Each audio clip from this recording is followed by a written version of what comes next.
Ce que j'entends le plus lors de mes sessions de coaching sur Bubble, c'est que mes élèves galèrent avec le responsive sur Bubble. Dans cette vidéo, on va faire une petite introduction ensemble sur comment gérer le moteur responsive de Bubble en créant une page de login qui sera à la fois élégante sur ordinateur et surtout bien proportionnée sur mobile. Allez, on est parti.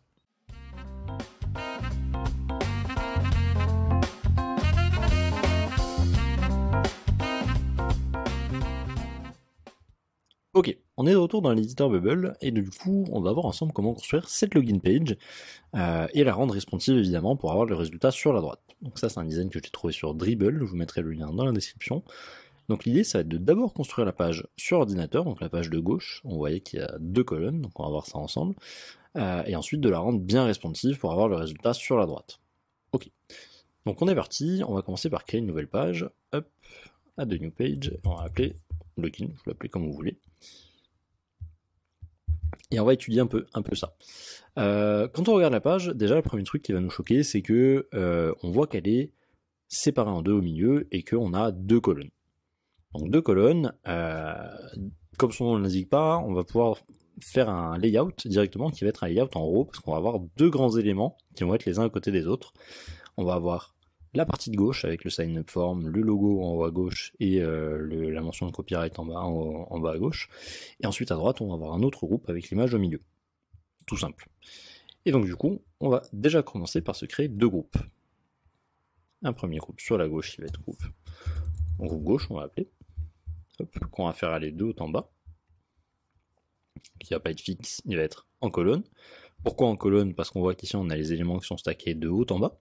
En fait, on a 3 grands éléments. On va avoir un premier élément logo en haut, un autre élément sign up form ici, et un autre élément tout en bas, qui va être du coup la petite mention copyright. Ok, donc on voit bien que notre groupe s'est mis jusqu'en bas, il a tout pris, et on va pas le mettre en fixed width. On voit que, a priori, ça prend 50% de l'écran à peu près, donc on va lui dire, eh ben au max, tu vas prendre 50% de l'écran. Paf. Ok. Et effectivement, on va vouloir lui laisser une largeur minimale. Pour l'instant, on verra ça après, on va adapter ça après quand on fera le responsive pour le mobile. Donc ça c'est notre groupe de gauche, et on va rajouter notre groupe de droite, juste ici. Et on va faire pareil en fait, ça va être une colonne, il va aller de haut en bas, il va pas être fixe, il va prendre du coup lui aussi 50% maximum. Ok. Sachant qu'on pourrait ne pas mettre les 50%, on pourrait juste leur dire tu te mets à fond, tu prends toute la place possible et les deux se compenseraient, les deux prendraient la moitié de la place chacun. Mais bon, dans l'idée, on va quand même mettre 50% max, vous verrez pourquoi. Ok, donc on est parti, on voit qu'on a un fond blanc ici, et on a un fond un peu gris de l'autre côté avec l'image au milieu, donc on va commencer par faire l'image de droite. Donc, tout simplement, on va aller mettre un fond sur notre groupe, donc apparence, groupe, et on va mettre un background flat color.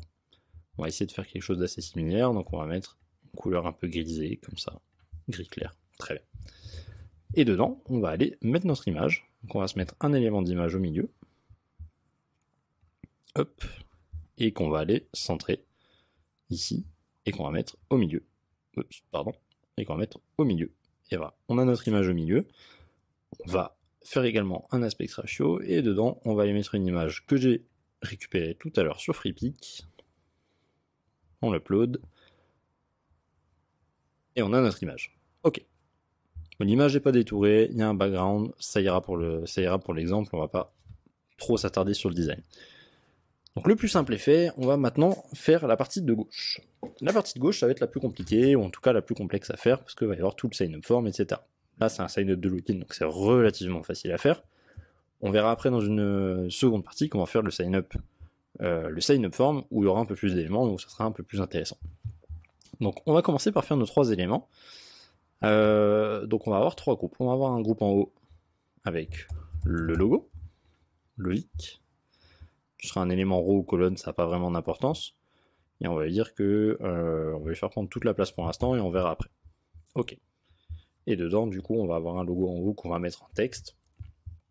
Parce que j'ai pas le logo sous la main, je vous cache pas. On va juste mettre Untitled UI. On va le styliser un peu en gras.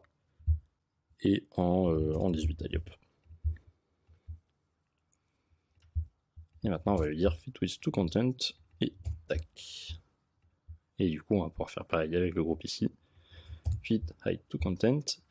Et voilà, on a notre groupe en haut, tout ça c'est bon. On va avoir ensuite un autre groupe avec du coup le login form, qui lui par contre va être en colonne, parce que du coup les éléments sont stackés de haut en bas.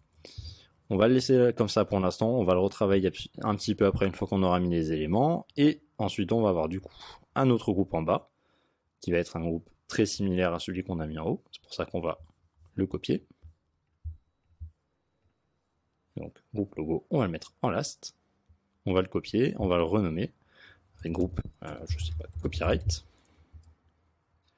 On va changer le texte, on va enlever le gras, et on va mettre copyright, je sais plus ce qu'il y avait écrit. Copyright, non, ADC, Untitled UI 2077.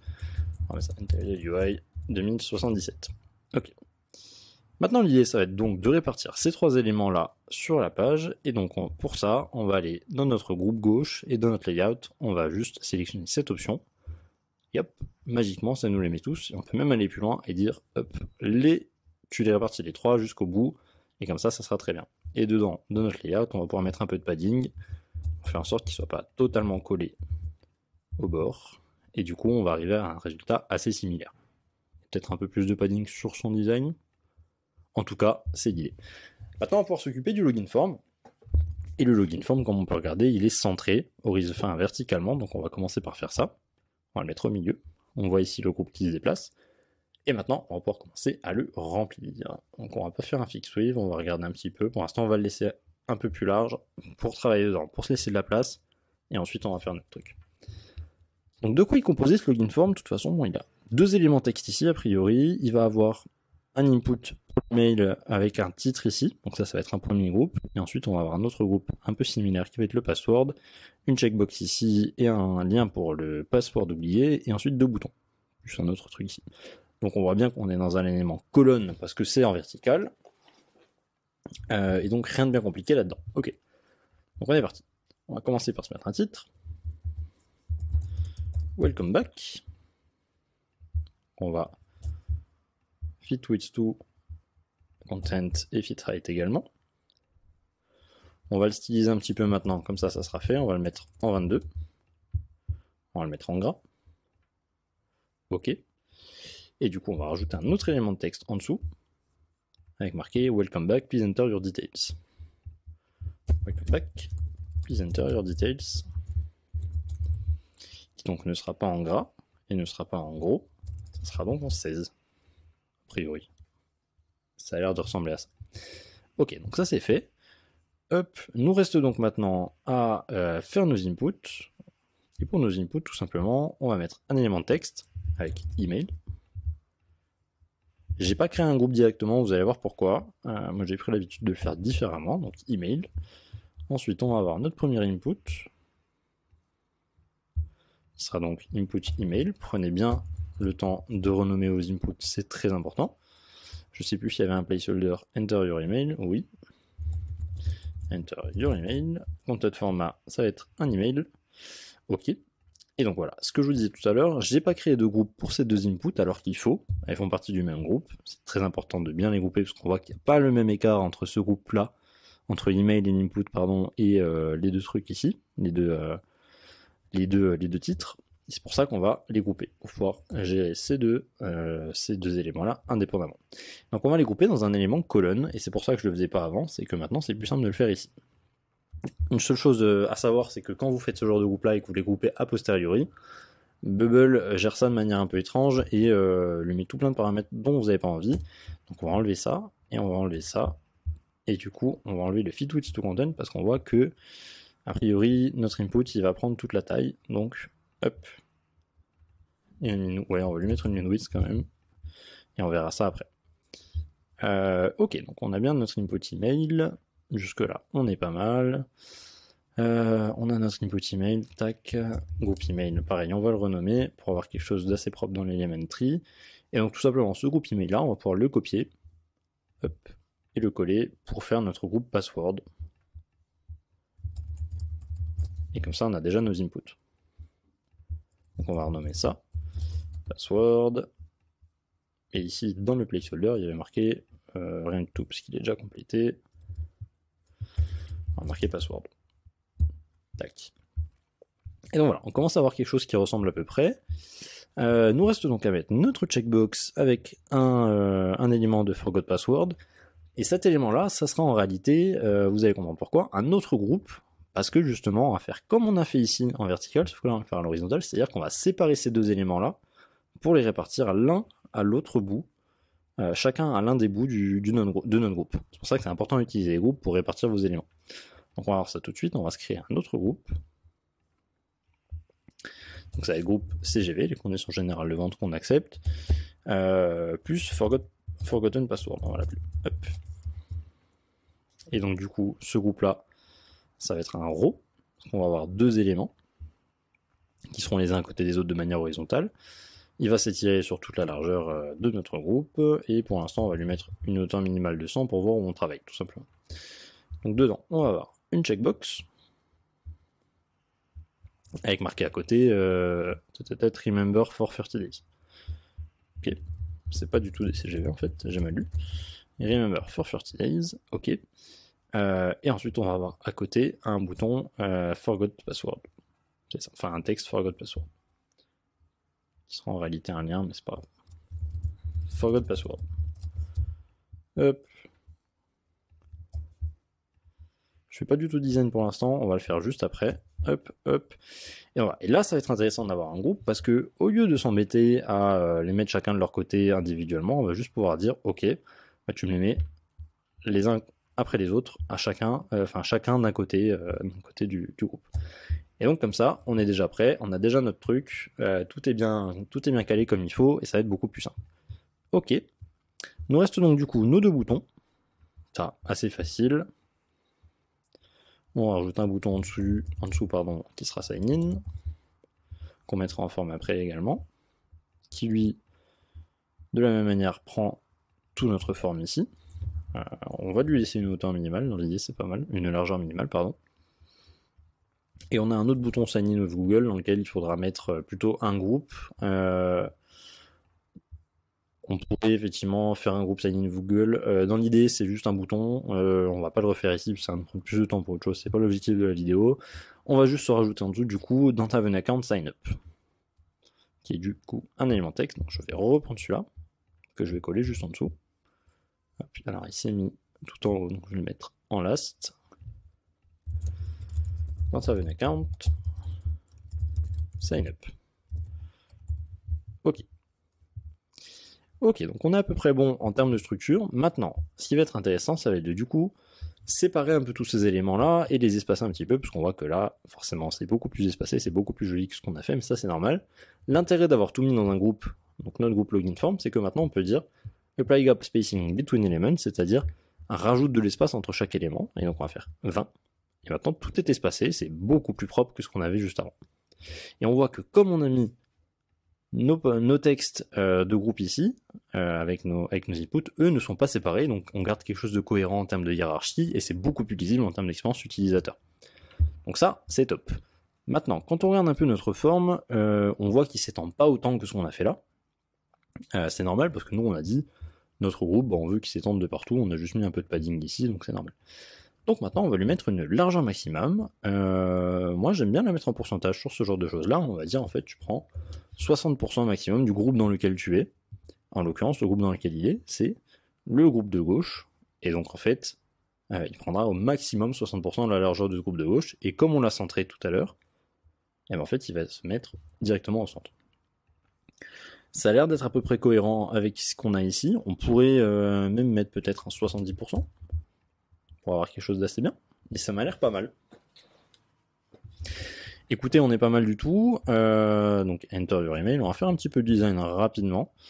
Forgot password, comment il était. Hop, on va essayer de récupérer une couleur à peu près violette comme celle-ci. Pour rester dans le thème. Je suis pas au bon endroit. Je vais le faire là, je copierai après. Donc on a cette couleur là, je me suis pas mis au bon endroit, donc je vais remettre ça en blanc et on va juste dire hop, notre bouton il va ressembler à ça. Pas tout à fait la même couleur.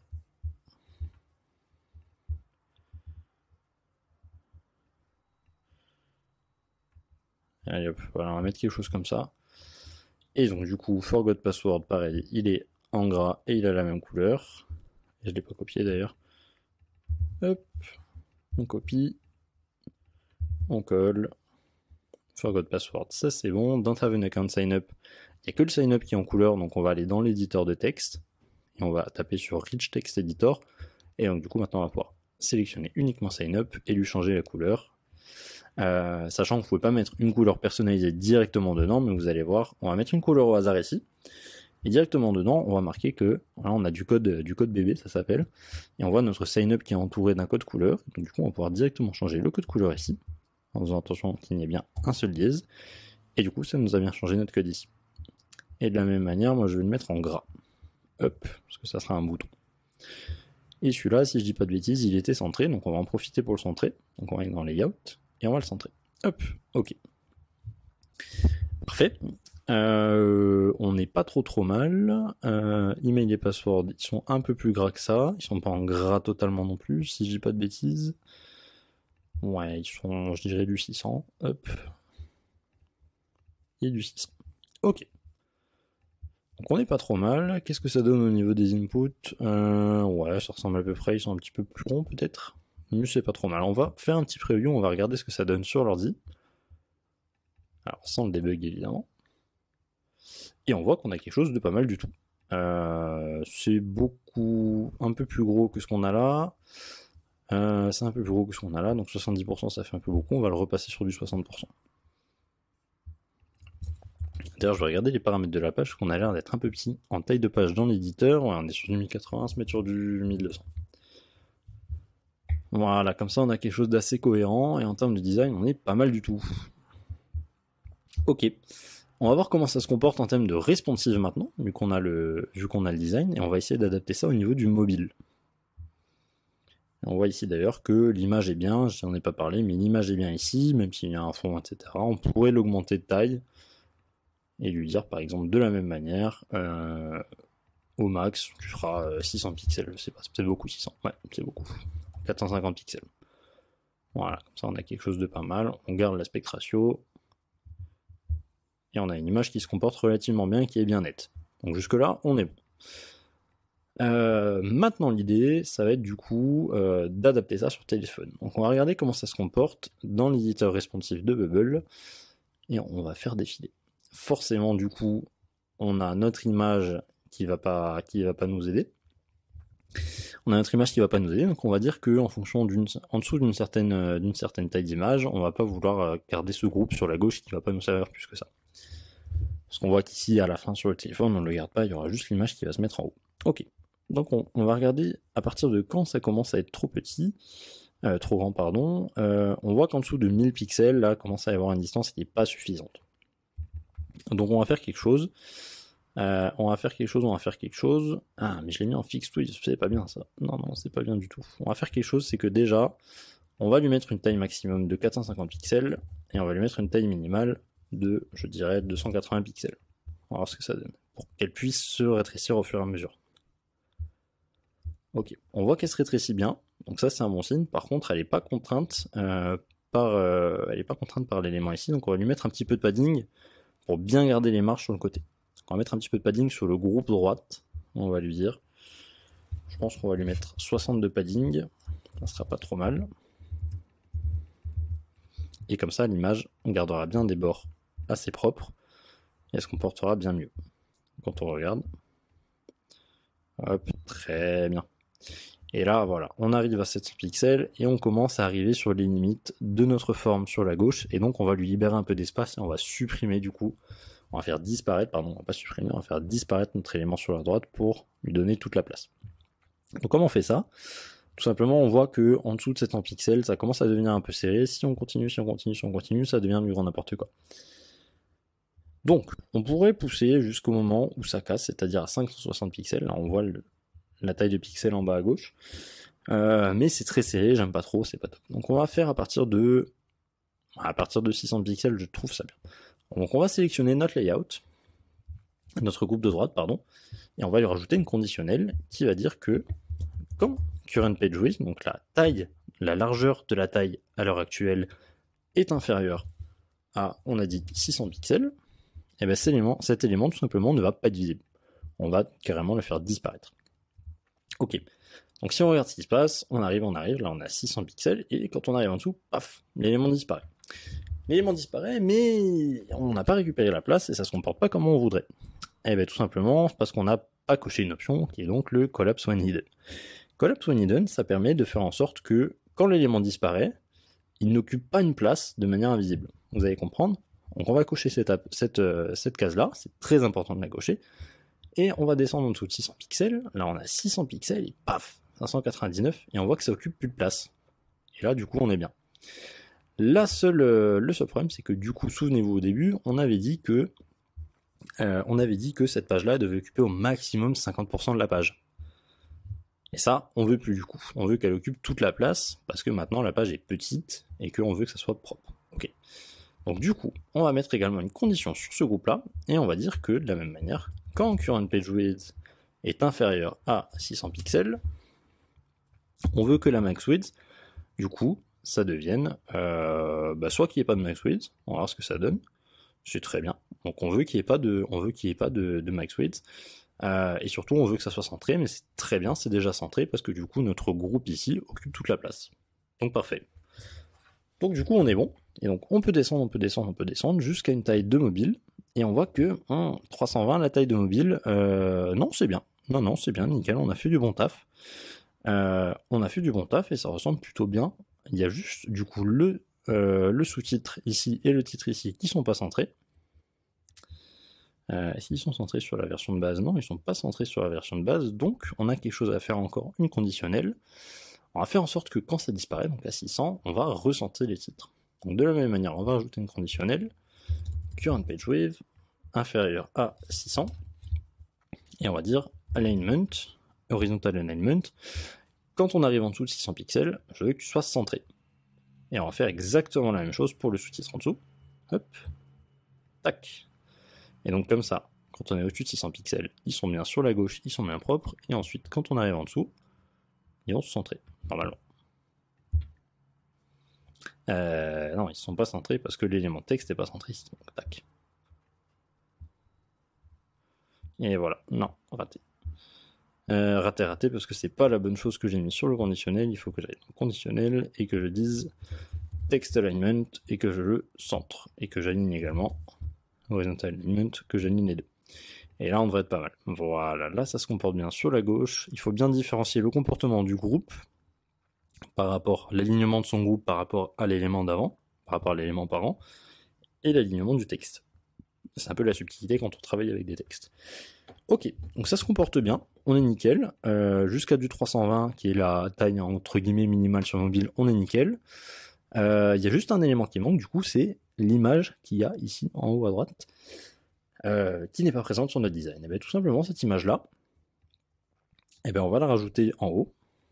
C'est la même image que ce qu'on a ici, donc on va récupérer cet élément d'image-là, et on va le copier. Il faut retourner dans l'UI Builder, pardon, sinon ça marche pas. Donc on va le copier. Hop, CTRL-C, CTRL-V, on va le mettre en haut. Et de la même manière qu'on a fait disparaître des éléments tout à l'heure, ici, celui-là, déjà on va réduire sa taille, parce que là c'est du grand délire. Donc minimum wave, on va dire du 100 peut-être. Et au max 150, on va essayer de trouver quelque chose d'à peu près cohérent. C'est un peu grand toujours. Donc on va lui dire du 60 et au max du 100 peut-être. Voilà, c'est pas trop mal, ça paraît ok. Qu'est-ce qu'on va faire? On va du coup espacer les éléments un peu plus, je pense. Voilà, on va faire quelque chose comme ça. Donc dans l'élément, comme ça on a notre image. Et donc cette image-là, forcément on veut pas qu'elle soit présente tout le temps, parce qu'on n'a pas envie qu'elle soit présente sur la grande version. Donc cette image ne sera pas présente au chargement. Elle va collapse when hidden, n'est pas présente au chargement de la page, c'est-à-dire qu'elle sera cachée par défaut. Et par contre, quand la taille de l'écran sera inférieure à 600 pixels, eh bien on veut que cette image soit bel et bien visible. Et donc, tant qu'on est au-dessus de 600 pixels, on la voit pas, on la voit pas, on la voit pas, on la voit pas, et quand on passe en dessous, eh bien on la voit. Et du coup, on peut descendre jusqu'à une taille de mobile, et on a notre page qui est bien faite, et qui est nickel. Et si on retourne sur l'ordi, eh bien on voit que notre page n'a pas changé. Et en revanche, Si on regarde là-dedans, plus d'outils, outils de développement, c'est une petite astuce, hop, responsive, et quand on regarde sur mobile, eh bien notre page est nickel, on a bien notre image en haut, et on est bon. Et donc on a fini notre page de sign-up. Et donc voilà, vous savez faire une page de sign-up entièrement responsive, de manière assez simple et assez efficace. On n'a pas trop travaillé le design, il aurait fallu choisir une image un peu plus sympa, etc. Mais en tout cas, vous avez la structure, vous savez comment travailler du coup avec du responsive, avec des conditionnels et faire en sorte que votre page se comporte de manière cohérente et reste présentable en toutes circonstances. Si cette vidéo vous a plu, n'hésitez pas à laisser un like, un commentaire, dans lequel vous pourrez dire par exemple un sujet sur lequel vous galérez en ce moment pour votre projet, je vous aiderai avec grand plaisir. Et n'oubliez pas, je fais également des sessions de coaching en one-to-one pour vous aider à réaliser votre premier projet ou alors peaufiner vos compétences sur Bubble, donc n'hésitez pas à me contacter, le lien est dans la description. Merci beaucoup, à plus tard et bonne journée!